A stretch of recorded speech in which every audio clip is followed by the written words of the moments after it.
Salutations, j'espère que vous allez bien. On se retrouve aujourd'hui pour la traditionnelle vidéo de l'année qui est celle du journal de bord. Je crois que ça doit être ma 8e ou 9e édition ici sur YouTube. Ça va faire 8 ans que je vous propose une vidéo annuelle chaque année avec mes idées de journal de bord pour enseignants, que ce soit sur papier, sur Notion ou numérique.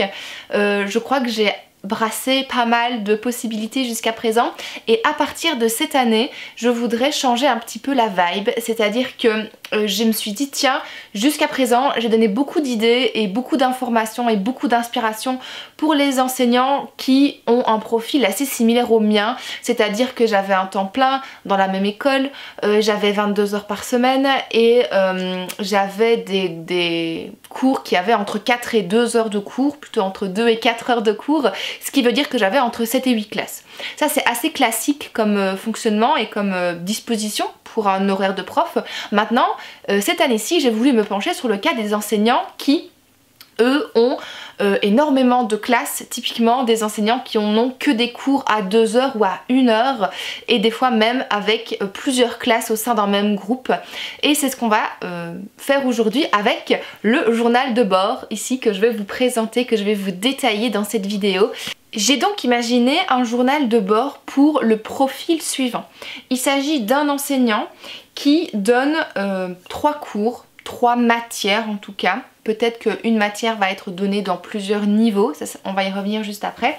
Donc on est sur 3 matières différentes, la matière A et la matière B qui sont à 2 heures semaine et la matière C à 1 heure semaine. Ça peut être le cas de prof des sciences, le cas de prof de langue, le cas de prof d'art plastique, le cas de prof d'histoire de l'art, bref, il y a beaucoup de profils d'enseignants en fait qui font partie de ces catégories où on retrouve plusieurs matières ou en tout cas une branche biomédicale par exemple, et puis qui se dédouble en plusieurs types de matières, plusieurs référentiels. Ici, j'ai imaginé que je donnais cours sur 3 années, les premières, deuxième et troisième années, et que au sein des premières, deuxième années, j'avais des classes groupes. C'est-à-dire que typiquement, pour des cours à option, on va se retrouver avec la moitié des 1A et la moitié des 1B, parce qu'on essaie de mélanger les options au moment où on fait les classes pour avoir de l'hétérogénéité et pas avoir des classes 100% latin-grec par exemple, et puis des classes qui font informatique et autre chose. Donc on essaie de mélanger un petit peu les profils. Et comme dans beaucoup d'écoles c'est le cas, on se retrouve avec des cours à option qui sont donc ici par exemple, je vais avoir pour la matière A en première année la première AB en groupe recomposé, un C, un EF. Pour cette même matière, imaginons c'est anglais, je vais donner aussi mais en deuxième année, donc le cours à continuité en 2G et 2H. Pour la matière B, imaginons néerlandais, je vais donner un H et un K, au 1H et au 1K. Et en deuxième année, j'ai 3 groupes classes. Donc j'ai les 2 CD, 2 EF et 2 JK. Ce qui me fait pour chacune de ces années 10 heures de cours. Et puis ma matière C à 1 heure semaine, ça peut être une activité complémentaire de langage par exemple, en 3B et en 3D. Et là j'ai 2 groupes, ce qui me fait un total de 5 cours à préparer, 12 groupes en tout, et 17 classes avec 22 heures de cours par semaine. Donc voilà un petit peu pour vous donner une idée de ce sur quoi je me base, parce que c'est vraiment sur là-dessus où en fait je me suis dit il va falloir que je m'adapte vraiment. Qu'est-ce que je peux faire pour faire en sorte d'avoir un outil qui serait à la fois pratique, facile, pas trop lourd, pas trop chargé et qui me permettrait de travailler moins et mieux finalement avec les outils dont je dispose déjà, mais l'outil d'organisation est vraiment un outil central pour pouvoir réussir à atteindre cet objectif. Pour commencer, on a la page de couverture que j'aime beaucoup cette charte graphique que j'ai recréée avec des plumes. Ici vous allez avoir des photos que j'ai prises d'après les pages que j'ai imprimées. Mon imprimante est vraiment très vieille et les couleurs ne rentrent pas du tout comme c'était supposé le faire. Je vous mets en parallèle la charte graphique avec les autres, avec les pages telles qu'elles auraient dû être imprimées. Maintenant voilà, elle a presque 10 ans et les roses ressortent plutôt rouge brun, donc je suis un petit peu dégoûtée là-dessus, mais j'allais pas racheter une imprimante pour l'occasion. Du coup on a la page de couverture. Au verso de la page de couverture j'ai fait un petit mot pour dire en fait ça m'appartient, c'est un journal de bord qui m'appartient, donc du coup si vous le trouvez, si jamais je l'égare, voilà les coordonnées auxquelles me rapporter ce journal de bord finalement, que ce soit à l'école, par mail ou votre téléphone. Et puis on passe à la première partie du journal de bord qui est donc très cher à mon cœur, les informations générales. Pour la partie sur les informations utiles, j'ai simplement rajouté ici la liste des numéros qui sont essentiels et que je vais utiliser de manière régulière. J'ai mis des numéros de téléphone, on aurait pu mettre des adresses mail, mais ça peut être le secrétariat de l'école, la direction, le bureau des éducateurs, je sais pas moi, ici j'ai mis des conseillers pédagogiques aussi. Si jamais vous avez des contacts réguliers, le centre PMS avec l'infirmière, la psychologue ou le psychologue, bref, regardez un petit peu les numéros qui vous sont les plus utiles d'année en année pour pouvoir faire une compilation finalement de ce que vous utilisez le plus pour pouvoir le mettre ici. Et puis ensuite 2 versions de l'horaire, une version provisoire, une version définitive avec ici une couleur par matière enseignée, par cours en réalité. Vous voyez par exemple que les AB, 1C et 1EF sont de la même couleur parce que c'est la même matière que je donne. On a imaginé que c'était anglais, on va rester sur l'anglais.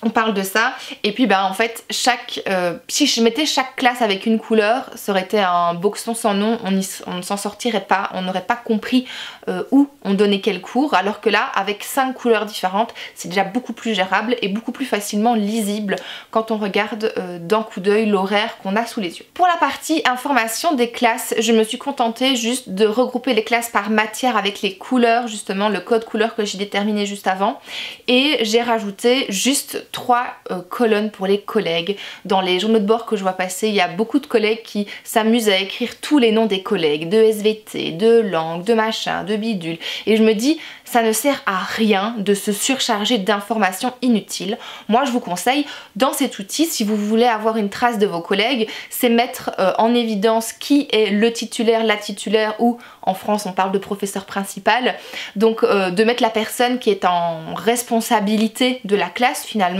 ici avec son nom et son contact, éventuellement si jamais il y a un problème que vous devez la contacter, si vous n'avez pas de système de contact interne à l'école. Voilà, et d'ajouter ici 2 colonnes parce que ça peut toujours être utile et sympa de savoir avec quel collègue on peut collaborer sur tel ou tel projet, et ça peut être toujours sympa d'avoir les coordonnées et les informations, juste de savoir ah oui tiens c'est qui l'autre prof de langue dans la classe déjà, moi je donne cours d'anglais, c'est qui donne cours de néerlandais dans cette classe, et donc commencer un petit peu savoir comment est-ce qu'on peut collaborer sur des projets ensemble, etc. C'est utile d'avoir le nom de 2 collègues. Voilà, comme ça par exemple, mais c'est pas utile d'avoir le nom et le contact de tous vos collègues dans votre journal de bord, c'est juste too much. Là, avec ce que vous avez là, vous allez avoir une moyenne de 300 élèves, vous avez 17 classes. Non, ça sert à rien de se surcharger pour rien. La double page suivante est dédiée aux photocopies et cette fois-ci je l'ai fait par matière et par classe, c'est-à-dire que j'ai regroupé, je vais partir du principe en fait que tous les élèves de première A, B, C, E, F qui font partie de la même matière vont avoir le même cours, en tout cas la même base commune. Donc ça veut dire en fait que je vais avoir autant de photocopies à gérer pour autant d'élèves, et en fait d'habitude je le fais par classe, mais là je l'ai fait par matière, c'était beaucoup plus logique pour moi, avec un total du nombre de photocopies, les groupes qui sont concernés bien sûr, le nombre de recto verso qui est l'option par défaut chez moi, et puis ensuite en dessous je vais mettre en résumé ici quels sont les aménagements raisonnables des élèves, par exemple quand il faut Arial 14, interligne 2, uniquement du recto, de la 3 peut-être, etc., etc. Et donc du coup je vais venir ajouter ces informations là classe par classe, et vous avez vu que j'ai mis un code couleur qui me sert en fait à faire le total une fois que j'ai tout indiqué. Par exemple, toutes classes confondues, j'ai 3 rectos uniquement. J'ai 2 rectos et en A3. Et j'ai 3 personnes qui vont avoir besoin d'un Arial 14, d'un interligne 2. Voilà. Donc ça me permet en fait d'avoir un code couleur qui me permet d'avoir les informations rapidement sous les yeux par catégorie et par tas de photocopies, donc par cours que je vais devoir photocopier. La même logique s'applique pour toutes les autres matières avec les 4 autres cours que je dois donner. J'ai troqué mon calendrier habituel annuel que je fais sur une page pour avoir toutes les dates essentielles de l'année pour un calendrier trimestriel. Vous êtes assez nombreux dans le questionnaire que je vous ai fait remplir et compléter via ma newsletter à m'avoir partagé le fait que vous aimiez bien avoir un calendrier par trimestre. Ça vous permettait en fait d'indiquer les informations qui sont transversales à différentes classes et les informations qui sont essentielles. Donc je me suis dit, quitte à ne pas répéter ces informations ailleurs, autant les mettre en début de journal de bord. Et là vous voyez, j'ai simplement indiqué les premières informations basiques de l'année, c'est-à-dire les vacances, les jours fériés. J'ai indiqué aussi les réunions de parents, la rentrée, l'assemblée générale, etc., etc. Donc ça vous permet en fait d'avoir aussi, j'ai ajouté un stage en troisième. Ça vous permet en fait d'avoir d'un seul coup d'œil en fait les informations du trimestre qui va avoir lieu. Et si comme moi vous avez un journal de bord avec des pages qui se détachent, vous pouvez tout à fait enlever les informations qui ne sont plus utiles au bout d'un moment.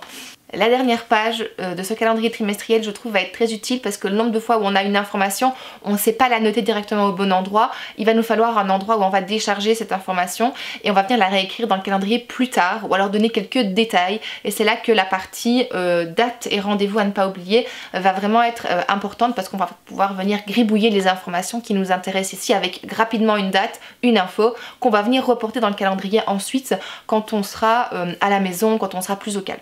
La partie mes classes est la partie qui m'a demandé le plus de remue-ménage, je vais dire, parce que je voulais éviter d'avoir une partie qui soit trop lourde et trop contraignante. J'avais envie d'avoir un outil vraiment pratique et utile, même quand on a 12 groupes et 17 classes à gérer. Ça va vraiment être un outil ici qui va vous permettre d'aller droit au but finalement et de ne pas perdre de temps dans les différentes conjonctures de votre organisation. La toute première chose que je voulais souligner ici, c'était la création d'onglets. Je ne voulais pas faire une page de garde entre guillemets par classe. Ça nous fait perdre de la place, ça nous fait perdre de l'encre, ça nous fait prendre du poids dans notre cartable. Il est hors de question que je fasse ça. Donc je me suis dit tiens, ce serait beaucoup plus visuel et beaucoup plus pratique d'utiliser un système d'onglets. C'est donc ce que j'ai fait, ce que je vous propose ici. Dans chaque onglet, on va retrouver les différentes informations que je vous présente pour la classe 1AB, puisque je n'ai pas réimprimé toutes les parties, j'ai juste imprimé les onglets et je l'ai imprimé pour les 1AB. La toute première chose sur laquelle on tombe quand on ouvre un onglet classe, c'est un trombinoscope. J'ai vu qu'il y avait des collègues qui l'utilisaient pas et moi je pense par contre que si j'avais 300 élèves, j'aurais bien besoin d'un trombinoscope pour me rappeler de chacun et chacune. Ici j'ai combiné le trombinoscope avec des informations utiles qui sont est-ce que les élèves ont des aménagements raisonnables, est-ce qu'il y a des choses à mettre en place, est-ce qu'il y a des choses à savoir sur eux, et donc on peut très bien utiliser la partie notes ici pour écrire quelques informations et quelques éléments sur les élèves, des choses qui nous ont partagées, des choses qu'il ne faut pas oublier, des trucs, des petites notes. Voilà. Ici je les ai ciblées sur aménagement raisonnable, mais on pourrait tout à fait décider de le faire sur beaucoup d'autres trucs. Avec la séparation, puisque c'était en groupe, il fallait vraiment dans ma tête que j'arrive à séparer et que j'arrive en fait à mettre en évidence le fait qu'ici on est 12 élèves de la première A et 13 élèves de la première B, et donc ça se mettait bien dans mon agencement de mise en page. J'ai mis les premières A sur la première page et les premières B sur la seconde page, avec bien évidemment ici j'ai refait une numérotation. Voilà, je vous encourage pas à tous les mélanger en mettant tous par ordre alphabétique parce que ça va pas être hyper pratique pour vous, ni en conseil de classe, ni par la suite quand vous devez chercher le nom d'un élève. Je vous conseille vraiment de les laisser séparer, de faire le premier groupe d'abord et puis le deuxième groupe ensuite. Ça va être beaucoup plus pratique je pense à l'usage. Le deuxième outil est réservé aux évaluations et au suivi de manière générale parce que vous êtes nombreux aussi à m'avoir dit que vous utilisiez assez peu la partie notes, mais qu'à la fois vous auriez voulu avoir un outil pour suivre tout ce qui était oubli de matériel, devoirs non faits, documents à rendre, etc., etc. Et moi je vous propose ici de le faire dans un seul et même outil, à savoir outil d'évaluation et de suivi. Dans ce tableau que vous voyez là, il y a 28 cases pour des tests. Personnellement, je suis sûre que si j'avais 17 classes, enfin 12 groupes et autant d'élèves, je suis pas sûre que j'arriverais à faire autant d'évaluations sur un an. Mais si vous faites beaucoup d'évaluations, c'est tout à fait possible. Et j'ai gardé les cases de la fin pour justement tout ce qui était petites informations à devoir suivre avec des papiers à récupérer, etc., etc. J'ai mis 4 colonnes. Sentez-vous libre d'en mettre plus, bien évidemment, selon les éléments que vous vérifiez et que vous cochez à chaque fois. L'outil suivant m'a été demandé directement par une collègue et je suis ravie de pouvoir lui filer un petit coup de pouce avec cette proposition. Alors elle m'expliquait que dans sa classe, elle proposait ce qu'on appelle des passes chuchotements. A priori, quand les élèves travaillent, ils travaillent de manière silencieuse et quand ils ont réussi 3 activités d'affilée en respectant les règles de la classe, elles cochent et puis après en fait l'idée c'était d'avoir un pass chuchotement. Sauf que ce pass chuchotement, après elle me dit si jamais l'élève brise une règle et ne respecte pas une règle, je lui retire et il n'a pas accès à ce pass, à ce nouveau pass pendant X temps, pendant X jours. Et elle me dit j'arrive pas à faire le suivi de ça, c'est très compliqué. Et je veux bien la croire parce que effectivement si on a une moyenne de 25 élèves par classe, ça devient très compliqué de savoir qui a un pass chuchotement, qui n'a pas de pass chuchotement, qui si jamais on lui a retiré, ça fait combien de jours déjà? Ah oui, ça veut dire que c'était il y a la semaine passée, donc ça veut dire que maintenant il peut le récupérer. C'est pas facile. Donc du coup ici je vous propose, si jamais vous voulez faire ça avec aussi des permis d'autonomie ou autre chose, en tout cas 3 activités faites, on a des petites cases à cocher. Puis on met la date à laquelle l'élève a obtenu son pass chuchotement, son permis d'autonomie, autre chose. Puis si jamais dans la colonne suivante il l'a perdu pour une raison X ou Y, on peut écrire la date à laquelle il l'a perdu et juste en dessous on dit bah il n'y aura plus accès jusqu'à telle date. Donc ici on est sur il l'a obtenu le 14 septembre. Il l'a perdu le 4 octobre et on a décidé que par exemple il y avait 10 jours d'écart entre le moment où on l'avait perdu et le moment où on peut en récupérer un. Enfin en tout cas recommencer à entre guillemets cotiser pour pouvoir en récupérer un et là ce sera donc le 14 octobre. Donc ça va lui permettre en fait ici avec ce tableau de faire le suivi de l'année en fait en sachant que l'élève peut donc perdre son pass chuchotement 1, 2, 3, 4 fois voilà ou 5 fois même ici. En vis-à-vis, on a les commentaires généraux sur la classe parce qu'on n'a pas toujours des trucs à dire sur tous les élèves et donc on a envie peut-être d'écrire une impression pour savoir un peu prendre la température lors d'un conseil de classe quand le titulaire, le prof principal qui gère le conseil dit qu'est-ce que vous pensez globalement du groupe. En tant que prof ici d'un groupe et pas d'une classe puisqu'on a des 1A et des 1B, c'est aussi très intéressant à noter peut-être les synergies et les différences entre les différents élèves selon qu'ils soient en groupe classe ou bien en groupe mélangé finalement. Je trouve que c'est toujours hyper pertinent d'avoir certaines remarques de collègues puisque des synergies peuvent apparaître en cours d'année avec d'autres élèves, qu'elles soient bonnes ou mauvaises. mais donc voilà, donc là ici une page complète pour écrire des informations globales sur la classe, que ce soit tant au niveau comportement, attitude face au travail ou bien tout simplement travail tout court. Et puis la double page suivante est destinée à prendre note pendant les conseils de classe avec des informations qu'on pourrait écrire à propos de différents élèves, de la matière. Est-ce que c'est une remarque par rapport à la matière, par rapport au comportement? Est-ce qu'il y a autre chose à dire par rapport à cet élève? Ou est-ce qu'il y a autre chose qui a été dit? Et enfin, est-ce que cet élève est convoqué en réunion de parents chez moi? Donc voilà, j'ai volontairement réduit la quantité de cases disponibles parce que en fait, en tant que prof de cours à 1 ou 2 heures semaine, on est rarement sollicité lors des réunions de parents. Ça arrive, hein, je ne dis pas le contraire, j'ai donné des cours à 2 heures, mais c'est assez rare qu'on vienne voir la prof qui donne que 1 ou 2 heures de cours. Donc en fait, j'ai volontairement réduit cette partie-là parce que aussi tout n'est pas bon à noter et on n'a pas besoin de noter toutes les informations sur tous les élèves. Je considère qu'il y a déjà beaucoup de choses à faire quand on a autant de classes et autant de groupes que pour en plus se rajouter la charge de prendre des notes et d'avoir les informations sur tous les élèves qu'on a. C'est pas possible de les suivre tous de la même manière et il faut à un moment donné savoir faire un deuil de ça je pense pour pouvoir un peu se préserver aussi. Pour la partie du journal de classe, là j'avais 2 modèles à vous proposer, 2 modèles différents pour gérer le cahier journal slash journal de classe slash qu'est-ce que j'ai fait avec mes classes, avec mes élèves semaine après semaine. Donc d'abord moi je garde le calendrier mensuel, ça c'est la toute première page.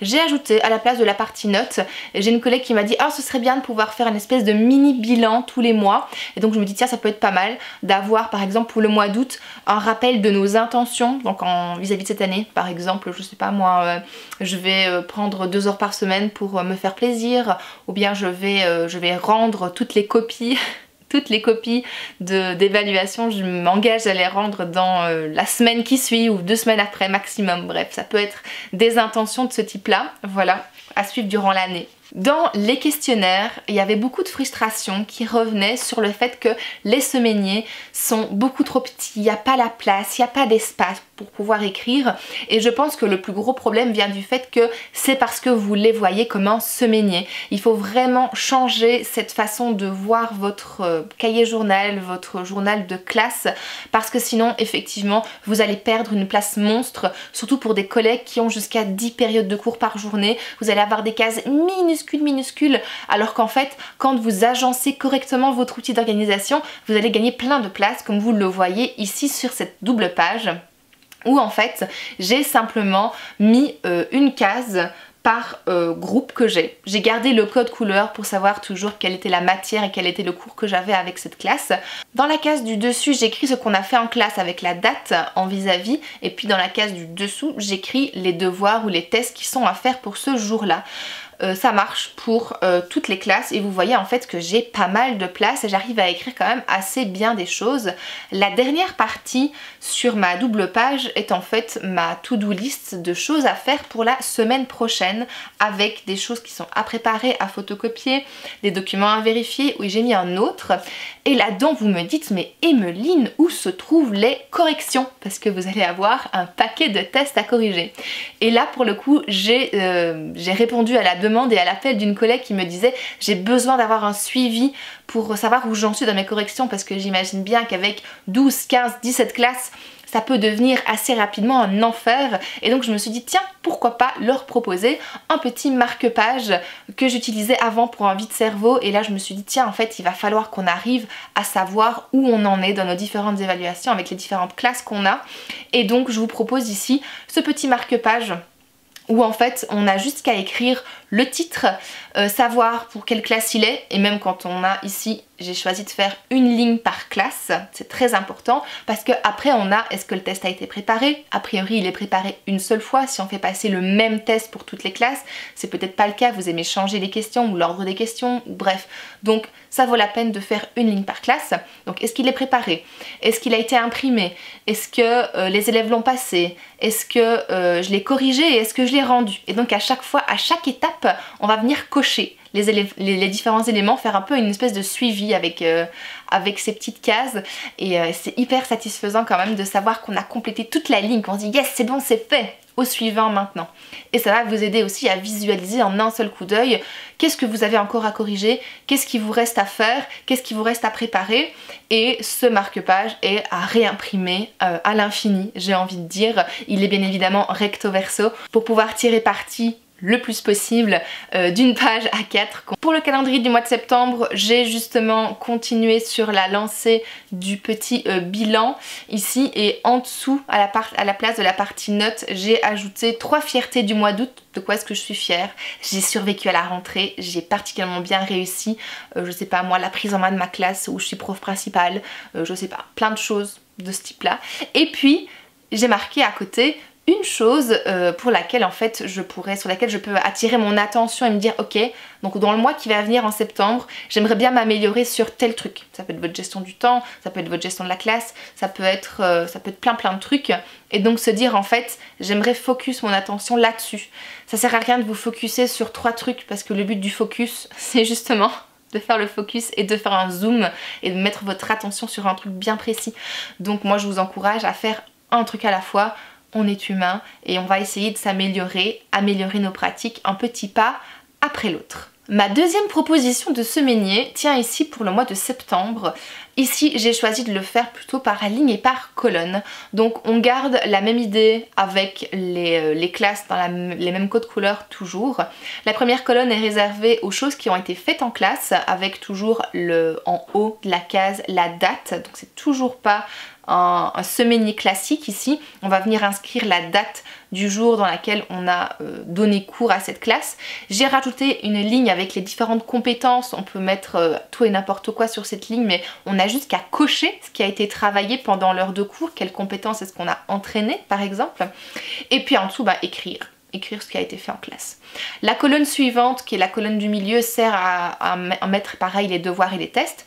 Et dans la troisième colonne, cette fois-ci, j'ai directement intégré la to-do list dans ce tableau. Parce que je me suis dit, si jamais vous êtes du genre à penser par classe plutôt qu'à penser par thématique. Moi je pense sur, ah oui, faut pas que j'oublie de photocopier ce truc-là, faut pas que j'oublie d'imprimer ça, faut pas que j'oublie de corriger ce truc-là. Ok, mais il y a peut-être des personnes qui se disent, ah oui non, pour les 1 à B, je dois faire ça. Ça et ça et ça. Et donc c'est peut-être plus logique pour vous d'utiliser en fait une to-do list par classe directement. Et donc c'est pour ça que j'ai ajouté cette colonne, la troisième colonne, pour que vous sachiez en fait dans la troisième colonne qu'est-ce que vous devez faire pour cette classe-là en particulier. Est-ce qu'il y a des documents à récupérer? Est-ce qu'il y a des choses à imprimer? Est-ce qu'il y a des choses à corriger? Est-ce que... Bref, vous allez avoir en fait l'opportunité dans cette partie-là de venir écrire les choses précises, classe par classe, groupe par groupe. Et voilà. Si à cette étape de la vidéo vous vous dites ah mais c'est trop bien, j'aimerais trop utiliser ces outils, j'aimerais trop les adapter à ma pratique, sachez qu'ils sont d'ores et déjà disponibles dans les bonus de la formation Prof et Organisé pour la partie journal de bord papier. Donc si vous faites partie de la formation, je vous mets ici un encart pour que vous puissiez aller voir et que vous sachiez où les retrouver. Tous les fichiers sont évidemment disponibles en version modifiable, vous pourrez ajouter le nombre d'onglets, le nombre de classes, vous pourrez tout modifier et mettre tout à vos couleurs comme on apprend à le faire dans la formation. Si vous ne nous avez pas encore rejoint, c'est le moment, c'est l'instant pour pouvoir avoir l'opportunité de créer un journal de bord qui vous ressemble et qui répond en fait et qui correspond à vos besoins, à vous. Je vous laisse toutes les informations dans la barre d'infos. Je vous invite à y jeter un coup d'œil après la fin de cette vidéo. Sur demande de personnes qui ont répondu donc au fameux questionnaire dont je vous parlais en début de vidéo, j'ai ajouté une partie sur les préparations avec deux outils que j'ai déjà partagés ou sur le blog ou dans des groupes Facebook et qui avaient beaucoup plu. Donc je me dis tiens, ce serait l'occasion de l'intégrer dans le journal de bord de cette année parce que visiblement tout le monde n'a pas eu l'information. Le premier outil, ça va être une roue des avancées. Ici, j'en avais fait un reel sur Instagram et sur Facebook et j'en avais parlé sur le blog et vous avez déjà accès à cet outil gratuitement sur le blog. Je vous laisserai le lien en barre d'informations si vous voulez aller le télécharger. L'idée, ça va être d'avoir un suivi de votre préparation de séquences sur un an pour une matière. Ici, j'ai fait la roue pour les 1AB avec toute la partie première année, la matière A avec toutes les premières années. La roue est divisée en 8, puisque je considère que je fais 8 séquences sur l'année. Et par exemple, pour la sous-partie objectif de la séquence 1, je les ai ciblés dans le programme, et je les ai formulés correctement, et puis ils ont été formulés de manière définitive. C'est bon, c'est ok, j'ai plus besoin d'y revenir. Par contre, si je regarde pour la partie évaluation, j'ai ciblé les compétences et les sujets que je voulais travailler. J'ai fait les brouillons des évaluations, donc je sais à peu près ce que je vais faire, mais ils sont pas encore mis en page. Enfin, elles ne sont pas encore mises en page et c'est pas encore définitif. Pareil pour la mise en situation d'apprentissage, j'ai ciblé mes documents de début de séquence, les consignes à mettre en place pour mettre les élèves en action et en réflexion, et elle a été mise en page, c'est ok. Par contre, pour le corps de mon cours, toute la partie recherche, j'ai juste ciblé les documents et j'ai fait les consignes, mais la mise en page n'est pas encore faite. Et pour la tâche finale, j'ai juste ciblé les documents que j'allais utiliser. Ça me permet de voir en un seul coup d'œil où j'en suis dans mes différentes séquences. Surtout quand vous avez des séquences que vous récupérez d'année en année et certaines que vous voulez retravailler. Et donc si jamais c'est déjà ok, vous coloriez tout et vous savez que votre séquence 2 par exemple, elle est déjà prête. Par contre, si votre séquence 3, il manque 2-3 éléments, vous coloriez jusqu'à l'avancée qui correspond à votre état d'avancement. Et vous allez avoir donc du coup une roue par parcours. Donc là, si je suis ma logique, je devrais avoir dans ce journal de bord 5 roues différentes, une roue par matière, en sachant que dans la partie notes, j'ai aussi ici inventé que dans ce cours, il y avait 5 compétences et à chaque séquence, j'ai écrit les évaluations, quelles sont les compétences que j'évalue certificativement pour ceci. Ça me permet de voir un petit peu l'équilibre aussi au niveau des évaluations de certaines compétences en essayant de garder l'équilibre justement, ou en tout cas voir ce qui est pertinent avec l'année suivante. Mais au moins, je sais quand j'évalue quoi et pour quelles raisons j'évalue quoi. Ça me permet d'avoir un bilan ici sur une page assez rapide et assez facile.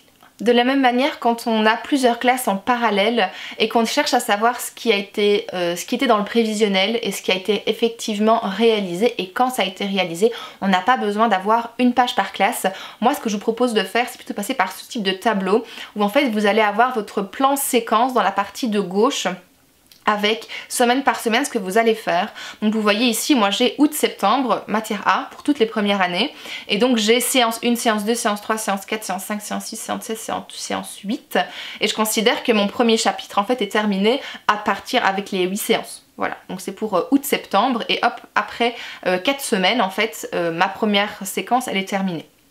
Ok, et donc dans planification, je vais avoir les différentes étapes, les différentes activités avec un détail, un minimum de détails, les objectifs poursuivis.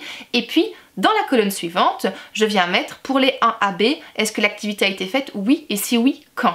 Et donc du coup je mets la date à côté de l'activité, comme ça je sais quand est-ce qu'elle a été faite.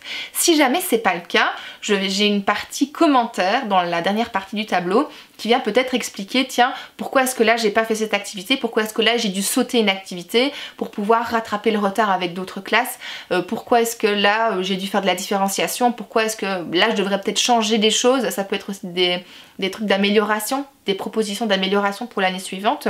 Voilà, donc avoir sous les yeux un tableau qui regroupe ces différentes activités avec la comparaison classe par classe. Quand on a beaucoup de classes et beaucoup de groupes, je pense que c'est vraiment essentiel. Il n'y a pas besoin de se surcharger avec 1000 propositions. Vous retrouvez donc du coup tout ça dans un beau tableau sur 1 à 2 pages à 4 pour une séquence ou pour un mois et c'est largement suffisant. Pareil, les modèles modifiables que vous voyez ici sont disponibles dans la formation Prof et Organisé. La dernière partie concerne les notes et j'ai commencé ici par les réunions de parents. Je considère, comme je vous avais dit juste avant, quand on est un prof qui a 2 ou 1 heure de cours, des fois on n'a pas de parents du tout. Donc ça sert à rien de commencer à imprimer des pages et des pages et des pages de notes pour les réunions de parents. Moi ici j'ai simplement indiqué première période, date et j'ai mis en fait à chaque fois 3 encadrés parce que je pense que c'est peut-être le maximum du nombre d'élèves que j'ai eu quand j'avais 2 heures de cours. Sur tout mon horaire quand j'avais des classes à 2 heures. Donc voilà, j'ai pas besoin d'avoir beaucoup plus et je considère que on peut avoir 4 pages, 1 par période, tout simplement, quand on a pour toutes les classes réunies, toutes les classes rassemblées. L'outil suivant, c'est un outil qui m'a été réclamé parce qu'on me dit c'est très utile pour moi d'avoir une trace des concertations que j'ai avec mes collègues. J'imagine que quand on donne beaucoup de cours, on a peut-être pas mal de collègues différents et donc du coup avoir une trace de ce qu'on a dit, de ce qu'on a décidé, ça peut être bien aussi en plus du fait de devoir garder cette trace pour justifier le travail collaboratif. Donc du coup, tout simplement ici, un petit template avec la date, objectif de la réunion, les personnes présentes, heure de début, heure de fin et donc la durée totale. L'ordre du jour, les décisions qui ont été prises avec à chaque fois un vis-à-vis, le suivi qui est à faire et puis date de la prochaine réunion, tout simplement, voilà. Pareil pour les assemblées générales, il n'y a pas besoin d'avoir 4 pages, je trouve, de notes. Ici, j'ai juste fait un rassemblement des 4 assemblées générales qu'on peut avoir sur l'année, même si, de mémoire, dans mon école, on en faisait 2, voire 3, même pas 4 en fait. Peut-être que je me plante et que j'ai oublié des choses. C'est pas impossible non plus.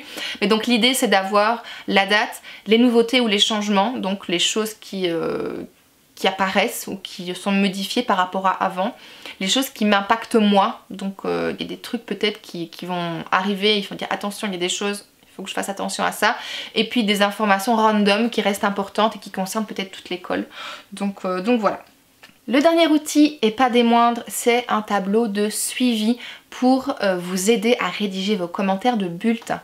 Comme je l'ai dit, avec 300 élèves, 12 classes, 12 groupes, 17 classes, c'est improbable de savoir qui a fait quoi, de se rappeler de tout. Et donc moi, ce que je vous encourage vivement à faire, c'est d'avoir ce type de tableau où en fait, vous allez avoir des critères. Typiquement ici, moi j'ai marqué lecture des consignes, compréhension des consignes, raisonnement logique. Après, à adapter évidemment à vos compétences et aux différents attendus par rapport à vos programmes. Mais je trouve que ça peut être vraiment hyper utile d'avoir un peu un aperçu avec un code couleur ou un code ici avec des symboles comme vous voulez, de savoir en fait où en est chaque élève pour pouvoir vous aider justement à rédiger votre commentaire de bulletin. Parce que des fois on est un peu submergé, on est en fin de période, on a évalué 300 élèves. on arrive un peu en bout de parcours, et le fait d'avoir une synthèse bilan avec ah oui, tel élève est en difficulté sur tel élément, il faut que je lui dise de faire attention à ça, par contre je peux le féliciter sur autre chose. Et donc c'est pour ça que moi j'ai mis des points rouges et des points verts dans ce tableau, parce que ça me permet en fait de savoir, ok, donc son raisonnement logique est très bon par exemple, mais il est très distrait et il a du mal à lire les consignes, il faut qu'il fasse attention à ça. Et donc ça me permettra d'écrire des commentaires nuancés et peut-être un peu plus personnalisés que les trucs un peu bateaux qu'on peut arriver à un moment donné à sortir parce qu'on est en manque d'inspiration. Donc voilà. Comme vous le voyez, je n'ai absolument pas fait de partie pour les professeurs principaux / titulaires parce que cette vidéo était déjà bien assez longue et j'ai déjà partagé pas mal d'outils sur cette chaîne, j'ai pas énormément de choses à rajouter. Par contre, si vous avez envie que je fasse une vidéo récapitulative sur le sujet, je peux rassembler tous les outils dont j'ai déjà parlé pour en faire une vidéo spéciale PP, une vidéo spéciale titulaire. Et dans ce cas-là, j'aimerais beaucoup que vous me le disiez dans les commentaires. Et que vous me disiez si ça peut vous aider en fait que je fasse ça, ou si en fait vous allez juste aller regarder les anciennes vidéos pour voir ce que moi je faisais quand j'avais une classe en charge et que j'étais professeur principal. C'est ici que je vais conclure cette longue vidéo. Merci beaucoup d'être arrivé jusqu'ici. J'espère vraiment qu'elle vous aura plu, qu'elle vous aura été utile, qu'elle vous aura inspiré.